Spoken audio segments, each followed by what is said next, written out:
Sir మీరు ఒక రాజకీయ విశ్లేషణ. రవికుమార్ గారికి మరి ప్యానెల్లో ఉన్న అన్ని పార్టీల సభ్యులకి నమస్కారం అండి. చక్కగా ఉంది విశ్లేషణ, చక్కగా మాట్లాడుతున్నారు అన్ని పార్టీల వాళ్ళు, బ్రహ్మాండంగా చాలా బాగుంది. నాకు చాలా హ్యాపీగా ఎవరి వ్యూస్ వాళ్ళు చక్కగా చెప్పారు, అంత బాగుంది.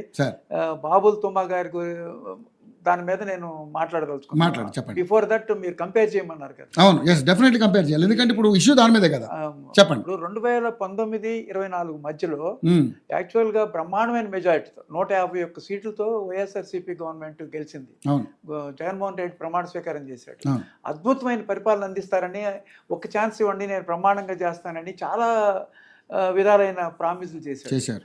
కానీ వచ్చిన తర్వాత వచ్చిన మొట్టమొదటి రోజే జీవో కూడా ఇవ్వకుండా కలెక్టర్ల మీటింగ్ లో నేను కూర్చున్న ఈ ప్రజావేదికని ధ్వంసం చేసేయండి అని చెప్పాడు అనమాట. ఎవరు ఆ ప్రజావేదికని ధ్వంసం చేశారో ఇవాళ వరకు కూడా దాని మీద యాక్షన్ లేదు. There is no GO on that. ఆయన ఓవరాల్ గా చెప్పిన దానికి ప్రజావేదికని ధ్వంసం చేసేశారు. ఒక ముఖ్యమంత్రిగా ఎంతో సంతోషమైన సమయం అది. 151 సీట్లతో ముఖ్యమంత్రి అయిన అతను అసలు ధ్వంసంతో ఎందుకు స్టార్ట్ చేశాడో నాకు అర్థం కావట్లేదు. అది రాంగ్ స్టెప్. అది దాని మీద కొంచెం విమర్శలు గట్టిగానే వచ్చినాయి. అయినా ఏంటంటే సరే అక్కడ ప్రభుత్వం ఉన్నది, అది నది పక్కన ఉంది. అది సరే ఇక్కడ లెక్క అయితే బ్రఫర్ జోన్ లేకపోతే FTL లోనో మొట్టమొదటి ప్రజలకు ఇబ్బంది అవుతుందనే ఉద్దేశంతో ఏం చేశారనేది. There is no GO. GO ఉండాలి కదా. అవును, జీవో కూడా లేదు. పాల్గొట్టండి దీని ఈ కారణాల వల్ల ఇంతవరకు లేదు. మీ నాయకులు ఇక్కడ టీడీపీ నాయకులు ఏమన్నారంటే అది ఒక విధ్వంసం ఇక్కడ స్టార్ట్ చేశాడు అనేది డిఫరెంట్ స్టోరీ. ఇప్పుడు అతని జగన్మోహన్ రెడ్డి విషయంలో అమ్మఒడి అనే ఒక కాన్సెప్ట్ తీసుకొచ్చాడు. అది కూడా 2 పిల్లలకి ఇస్తానని చెప్పి 1 పిల్లాడికి ఇచ్చాడు, ఒకళ్ళో ఇద్దరికో. అదే పెన్షన్ 2000 నుంచి 3000కి చేశారు. 2000 నుంచి 3000కి చేసిన దాంట్లో కూడా 3000 స్ట్రైట్ ఫార్వర్డ్ గా ఫస్ట్ ఇయర్ ఇవ్వాలి. ఇవన్నీ మనకు తెలుసు సార్. ఇంకా మేజర్ డిఫరెన్స్ మాట్లాడే విధానాలు మీరు మాట్లాడేప్పుడు మేజర్ డిఫరెన్స్ ఇద్దరికి, కూటమి ప్రభుత్వానికి వైఎస్ఆర్సీపీకి మేజర్ డిఫరెన్స్ ఏంటంటే ఇవాళ 2024 తర్వాత ఇండియాలో 4 ఇండస్ట్రీలు వస్తే 1 ఇండస్ట్రీ ఆంధ్రప్రదేశ్కి వస్తుంది. అంటే 25% of investments are coming to Andhra Pradesh. Whereas 2019-24లో 1 ఇండస్ట్రీ రాకపోగా ఉన్న ఇండస్ట్రీస్ వెళ్ళిపోయినాయి. అమర్ రాజా బ్యాటరీ లాంటి భారతదేశంలో చాలా గొప్ప కంపెనీ, అది చాలా సిస్టమేటిక్ గా డిసిప్లిన్ గా నడిపే కంపెనీ. ఆ కంపెనీని సజ్జల రామకృష్ణారెడ్డి గారు మేమే వెళ్ళిపోమన్నాను అన్నాడు. ఇన్వెస్ట్మెంట్స్ వచ్చి కంపెనీలు పెడితే అవకాశాలు, అది మేజర్ డిఫరెన్స్. ఇండస్ట్రీస్ రాకపోవటం అన్నమాట, అది మేజర్ డిఫరెన్స్. తర్వాత ఈ రోడ్స్ అన్ని 5 సంవత్సరాల్లో గుంటలు పడిపోయి ప్రజలందరూ చాలా ఇబ్బంది పడ్డారు. ఇప్పుడు రోడ్స్ అన్ని గుంటలు పూడుస్తున్నారు, చాలా వరకు రోడ్లు కొన్ని కొత్త వేస్తున్నారు. ఆ డిఫరెన్స్ ఉందన్నమాట. అన్నెసెసరీగా నాయకుల్ని ఫాల్స్ కేసులు పెట్టి అచ్చెన్నాయుడిని కానీ, కుల రవీంద్ర కానీ, నరేందర్ కానీ, చివరికి చంద్రబాబు నాయుడు గారిని అన్సెరిమోనియస్ గా అరెస్ట్ చేశారు. ఎలాంటి అరెస్ట్ చేశారో మీరు అందరూ చూశారు.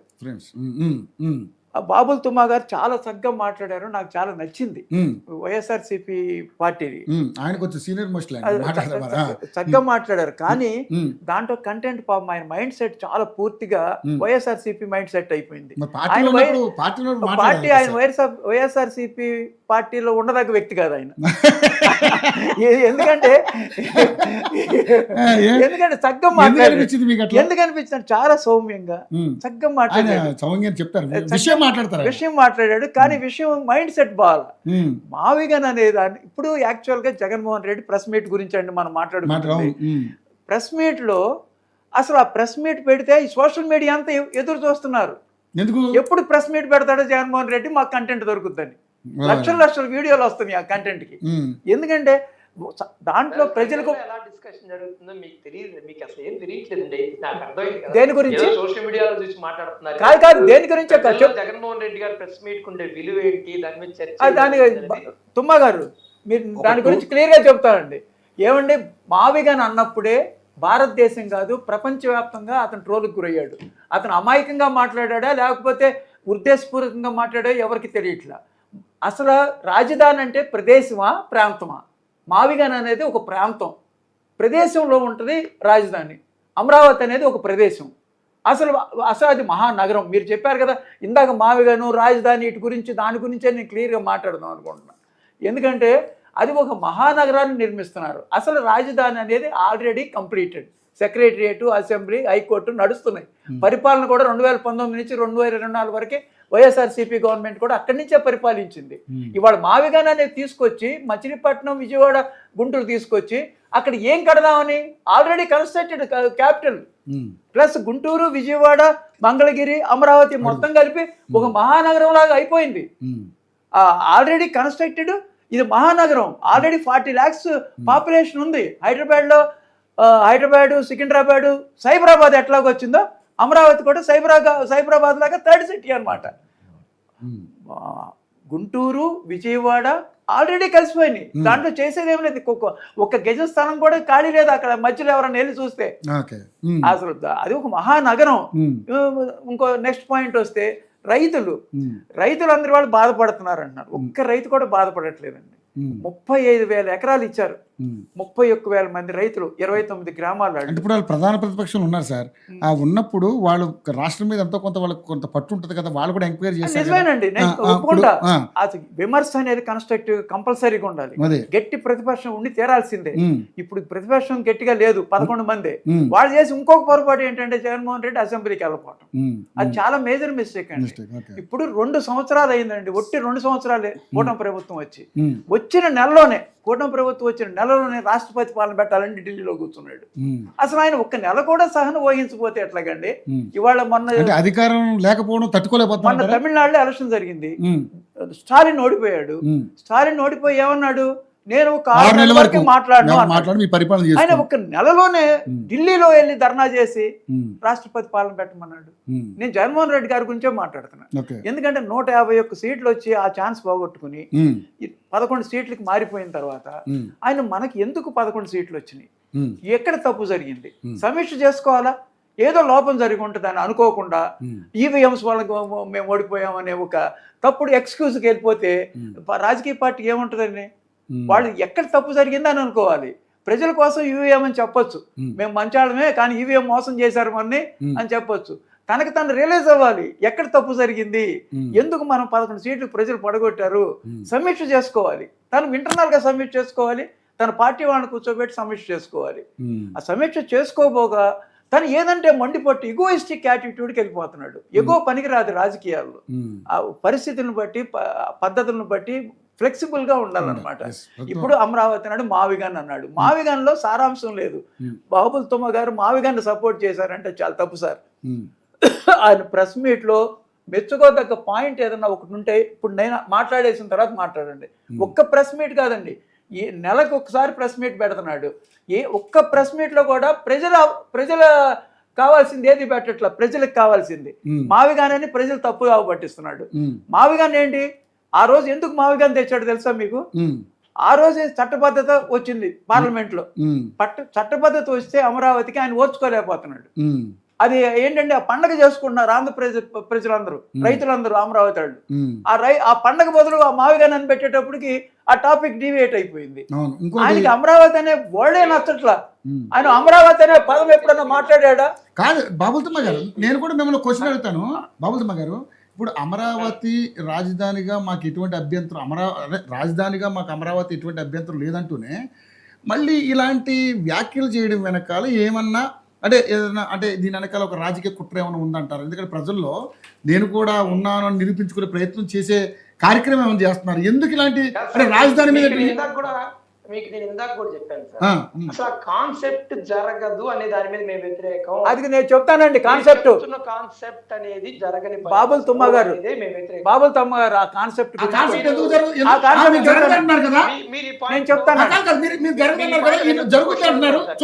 నేను చెప్తానండి. నేను చెప్తా, ఆ కాన్సెప్టే చెప్తానండి. లేదు ఆ కాన్సెప్ట్ క్లియర్ గా, ఆ కాన్సెప్ట్ రామకృష్ణ గారు మాట్లాడి చాలా బాగుంది, చక్కగా మాట్లాడారు. చెప్పనండి. చెప్పండి. జగన్మోహన్ రెడ్డి గారు, బాబుల్ తుమ్మ గారు, బాబుల్ తుమ్మ చెప్పండి. రామకృష్ణ చెప్పండి. అమరావతికి అమరావతి అనే కాన్సెప్ట్ వ్యతిరేకమని వైసీపీ అధికార ప్రతినిధి గారు చెప్తున్నారు. మరంటే అది ఓపెన్ గా చెప్పేసి మీ అధినేత చెప్పించి మేము 3 వ్యతిరేకం అనేది అమరావతి కాన్సెప్ట్ జరగని పని అనేది మేము ఇప్పుడు అమరావతి కాన్సెప్ట్ ఏంటి, అమరావతి ఏంటి? అమరావతి డెవలప్మెంట్ అవడానికి వాళ్ళు ఒక విధానం ప్రభుత్వం తీసుకున్నప్పుడు ఆ విధానం తప్ప అసలు అమరావతి అవదని మీరు చెప్తున్నప్పుడు అప్పుడు మీరు లాస్ట్ టైం కూడా చెప్పింది ఇదే కదా, అమరావతి. రామకృష్ణ గారు ఒక్క నిమిషం. ఇప్పుడు కూడా అదే జగన్మోహన్ రెడ్డి గారు చెప్పారు, అది అయ్యేది కాదు, సచ్చేది కాదు. అది అదే తుమ్మగారు సచ్చేది కాదు, అది అనబాకండి అలాంటి లాంగ్వేజ్. ఏది కాదు వచ్చేది కానీ సరే రామకృష్ణ గారు ఓకే. రామకృష్ణ గారు నేను చెప్తాను, ఏ తక్కువలో ఖర్చులో అయిపోతే రాష్ట్రానికి గుడిపడేది కాకపోతే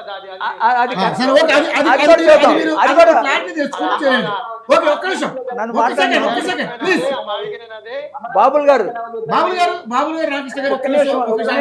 చెప్తారు. చెప్పిన తర్వాత ఒక్క నిమిషం ఆగండి సార్. బాబుల్ గారు సమాధానం కాన్సెప్ట్ గురించే మాట్లాడారు కదా, నేను చెప్తానండి. చెప్పండి. ఇప్పుడు మావిగన్ అంటున్నారు, మీరు మావిగన్ సపోర్ట్ చేస్తున్నారు. మావిగన్ సపోర్ట్ చేసి హైవే పక్కన అన్ని కట్టాలంటున్నారు. కట్టాల్సిన ఏం మిగలలేక సార్ కట్టేశారు. ప్లస్ రెండో పాయింట్ ఏంటంటే ఆయనకి రైతుల మీద విపరీతమైన ద్వేషం ఉంది, అమరావతి రైతుల మీద విపరీతమైన ద్వేషం ఉంది. అందుకనే మావిగాని అంటున్నాడు. ఇప్పుడు అమరావతి రైతుల దగ్గర నుంచి 35,000 ఎకరాలు తీసుకున్నప్పుడు వాళ్ళకి ప్లాట్లు ఇవ్వాల్సిన ధర్మం ఉంది మనకి. అక్కడ ఆ ధర్మం చేయకుండా ఆయన ఉద్దేశం ఏంటంటే ఆ ప్లాట్లు ఇవ్వకూడదు అని, ఆ ఇన్ఫ్రాస్ట్రక్చర్ క్రియేట్ చేయకూడదు, మావిగాని చేయండి అని. రైతులకు ఇస్తానన్నా ఆల్రెడీ ప్లాట్లు ఇచ్చారు, చాలా ఏరియాలు ఇవ్వడం కూడా. అసలు ఆ ప్లాట్లు రైతుల్ని అన్యాయం చేయాలని, ఎందుకంటే రైతుల ద్వారానే ఆ పార్టీ ఓడిపోయింది.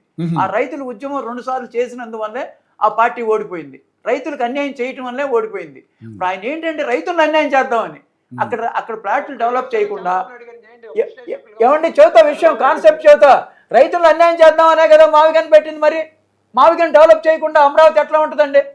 అమరావతిలో ఫ్లాట్స్ అన్ని డెవలప్ చేసి రైతులకు ఇవ్వాల్సిన బాధ్యత గవర్నమెంట్కి ఉంది. గవర్నమెంట్ ఒప్పందం చేసుకుంది. అది గవర్నమెంట్ వాళ్ళకి 1 ఎకరం తీసుకుంటే 1000 గజాలను 250 గజాలు కమర్షియల్ ఇచ్చింది. వాళ్ళకి ఇచ్చిన వాళ్ళకి ఏమని చెప్పారు, కంప్లీట్ ఇన్ఫ్రాస్ట్రక్చర్ చేసిస్తామని చెప్పారు. అని రెండో థింగ్, ఆ కాన్సెప్ట్ 30,000 ఎకరాల్లో 5,000 ఎకరాలు మిగిలినాయి అంటున్నారు. ఇవాళ హైదరాబాద్ లో లెక్కేసుకుంటే మన ఇదేంటి ఇక్కిరిసాటి 3,000 ఎకరాలు ఉంది.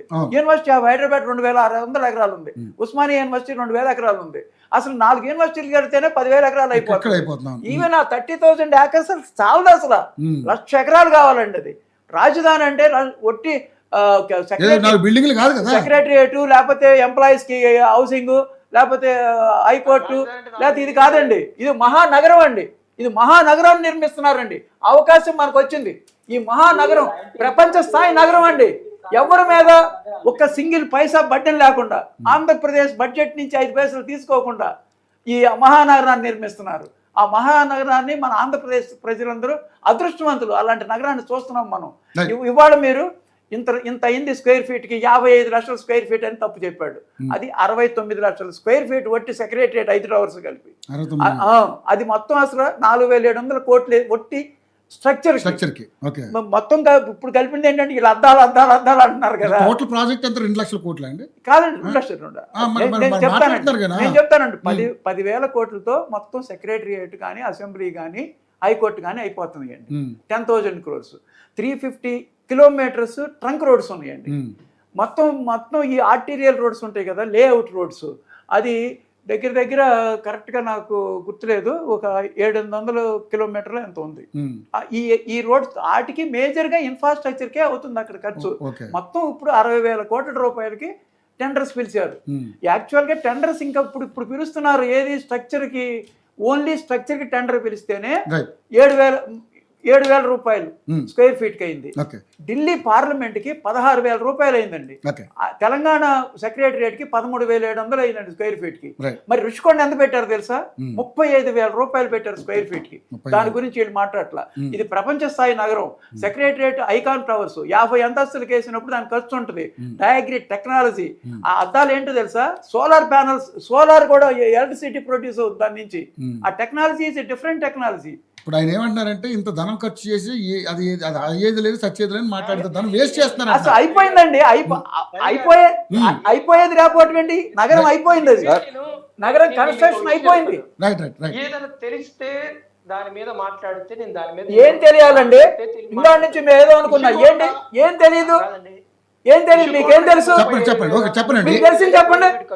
తెలియలేదు అంటారేంటి? ఏం తెలియలేదు?